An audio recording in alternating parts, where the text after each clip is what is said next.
নমস্কার, আমি সৌগত। জয় মা তারা, জয় বজরংবলী। আজকের আমি তন্ত্র মতে এমন কিছু টোটকা আপনাদেরকে শেয়ার করব, যে টোটকাগুলো প্রয়োগ করলে সকল প্রকার বাধা বিঘ্ন দূর হয়ে যাবে। একজন একটা চাকরির জন্য চেষ্টা করছে, বারবার বাধা পাচ্ছে, বা কোনো একটা কর্ম করছে, সেটা বারবার বাধা পাচ্ছে, বা ধরে নাও যে কোনো বিষয়ে বারবার বাধা পড়ে, সে কাজটা সম্পূর্ণ হয় না। সে যে কোনো রকম বাধা বিঘ্ন হতে পারে। অনেকের অনেক মনস্কামনা থাকে। কেউ হয়তো কোনো একটি জায়গা কিনবে বা ঘর করবে, বা বিভিন্ন রকম, কেউ হয়তো একটা গাড়ি কিনতে চাইছে, বিভিন্ন রকম যে বারবার বাধা বিঘ্ন পড়ছে, বা যে কাজটা করতে যাচ্ছেন, যে কাজে হাত দিচ্ছেন, সেই কাজে বাধা পড়ছে না। ভালো কর্ম কারোর মানে সেরকম জুটছে, বা চাকরির আশায়, বা ব্যবসা বাণিজ্য, বা যে কোনো একটা আশা করছেন, সেই সর্ব কাজে যদি বিঘ্ন পড়ে, সমস্ত কাজে যদি বিঘ্ন পড়ে, তাহলে আজকের আমি যে টোটকাগুলো বলবো অবশ্যই মন দিয়ে শুনবেন। ভিডিওটি ভালো লাগলে একটি লাইক করবেন, যারা নতুন দেখছেন চ্যানেলটিকে সাবস্ক্রাইব করবেন, এবং বেশি বেশি করে শেয়ার করবেন। তো যেই কর্মেই আছেন, যে কোনো মনস্কামনা হোক, যদি দেখেন যে বারবার বাধা পড়ে, এটা কেন পড়ে বারবার, যে কোনো কাজে, শুভ কাজে বারবার বাধা পড়ছে, কেউ হয়তো বিবাহ ক্ষেত্রে বাধা পড়ছে, কারোর হয়তো প্রেম ভালোবাসার ক্ষেত্রে বাধা পড়ছে, যে এই যে বারবার বাধা পড়ছে, এই বাধাগুলো যদি জ্যোতিষশাস্ত্র মতে যদি গ্রহগত দিক দেখা যায়, তাহলে শনি, রাহু, কেতু এই তিনটে পাপক গ্রহ, এই গ্রহর কারণে মানুষের সর্বকাজে বাধা বিঘ্ন পড়ে। তো সেই গ্রহগত আমি প্রতিকার থেকে আমি তান্ত্রিক প্রতিকার আমি বলবো, তান্ত্রিক টোটকা, যে টোটকাগুলো করলে আপনাদের সকল বাধা বিঘ্ন দূর হয়ে যাবে। প্রথম যে টোটকাটি আমি বলছি, যদি সম্ভব হয়, প্রত্যেক দিন আপনারা যারা আমাদের সনাতন ধর্মে হিন্দু ভাইরা আছে, বা হিন্দু বোন ভাই যারা আছে সনাতন ধর্মে, হিন্দু ধর্মে, অবশ্যই যদি পারেন একটু হয়তো, মানে অনেকের আজকালকার দিনে যে একাগ্রতা বা সাধনা জপ তপের অনেকের মন লাগে না। তো যদি মনে হয় সর্বকাজে বাধা বিঘ্ন পড়ছে, তাহলে আপনারা রোজ একবার করে শুদ্ধ আচারে অন্তত একবার করে মানে হনুমান চাল্লিশা অবশ্যই পড়বেন। সেটি সকালবেলায় আপনারা স্নান টান সেরে শুদ্ধ আসনে শুদ্ধভাবে বসে হনুমান চালিসা পড়তে পারেন, বা আপনারা সন্ধেবেলায়ও পড়তে পারেন।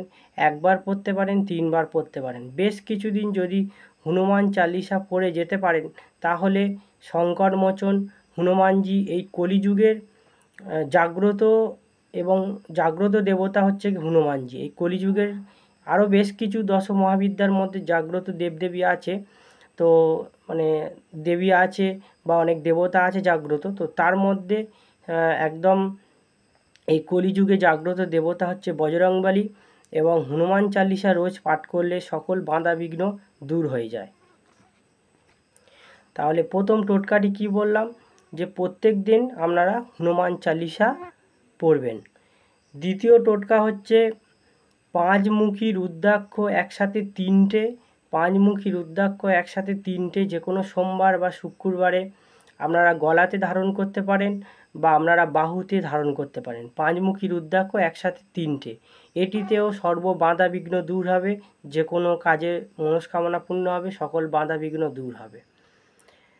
যে কোনো বৃহস্পতিবার একটি গোমতী চক্র, বা যে নাভিশঙ্খ বলা হয়, বা যে গোমতী চক্র বলা হয়, এই নিয়ে আমি একটা ভিডিও দিয়েছি, যারা দেখেননি দেখে নেবেন।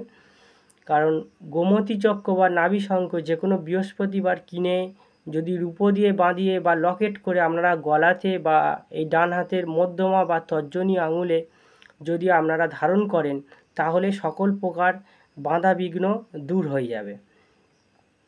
এছাড়া আপনারা কি করবেন, শনিবার করে অবশ্যই নিরামিষই খাবেন। আর যাদের হনুমান চালিসা পড়তে বললাম, তারা শনি মঙ্গলবার তো অবশ্যই পড়বেন, এবং শনি মঙ্গলবার পারলে নিরামিষই খাবেন।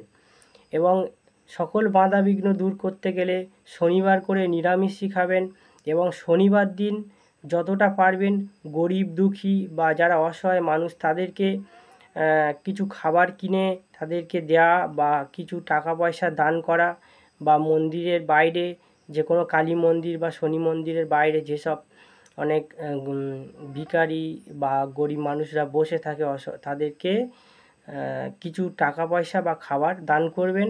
এতে সকল বাধা বিঘ্ন দূর হয়ে যাবে।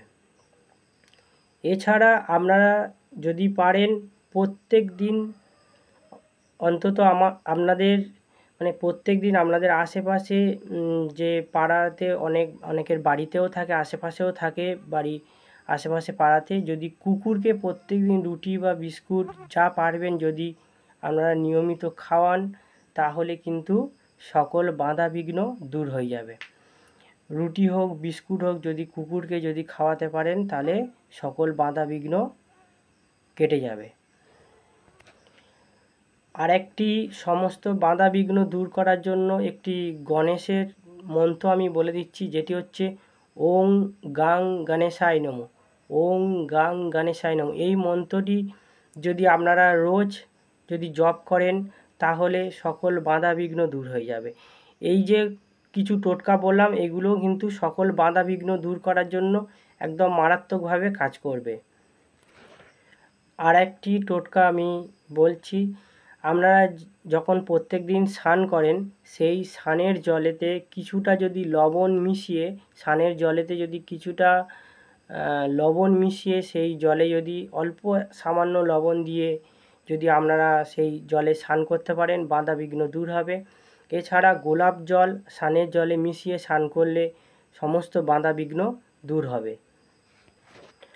আর একটি তান্ত্রিক টোটকা আমি আপনাদেরকে বলে দিচ্ছি, এটি খুবই শক্তিশালী, খুবই পাওয়ারফুলভাবে কাজ করে, সকল বাধা বিঘ্ন দূর করে সমস্ত কাজে কর্মে সফলতা আনার জন্য আপনারা পঞ্জিকা দেখে নেবেন। যেদিনকে রবিবার যুক্ত পুষ্যা নক্ষত্র পড়বে, যেদিনকে রবিবার যুক্ত পুষ্যা নক্ষত্র পড়বে সেদিনকে শ্বেত আকন্দ গাছের কিছুটা শিকড় নিয়ে এসে অল্প শিকড় নিয়ে এসে দুধ গঙ্গাজল বেলপাতা দিয়ে শোধন করে আপনারা কিছুটা পরিমাণ শিকড় নিয়ে অল্প একদম সামান্য শিকড় নিয়ে যদি রূপোর মাদুলিতে ভরে বা যে কোনো মাদুলিতে ভরে যদি আপনারা গলায় বা ডান হাতে ধারণ করেন তাহলে এতে সকল বাধা বিঘ্ন দূর হয়ে যাবে।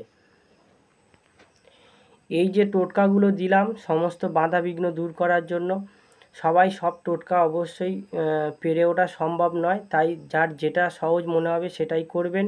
এর মধ্যে বেছে নিয়ে আশা করি এই টোটকাগুলো করলে সমস্ত কাজে কর্মে বা যে বিষয়ে আছেন সমস্ত বাধা বিঘ্ন দূর হবে। যদি ভিডিওটি উপকৃত মনে হয় একটি লাইক করবেন, যারা নতুন দেখছেন চ্যানেলটিকে সাবস্ক্রাইব করবেন।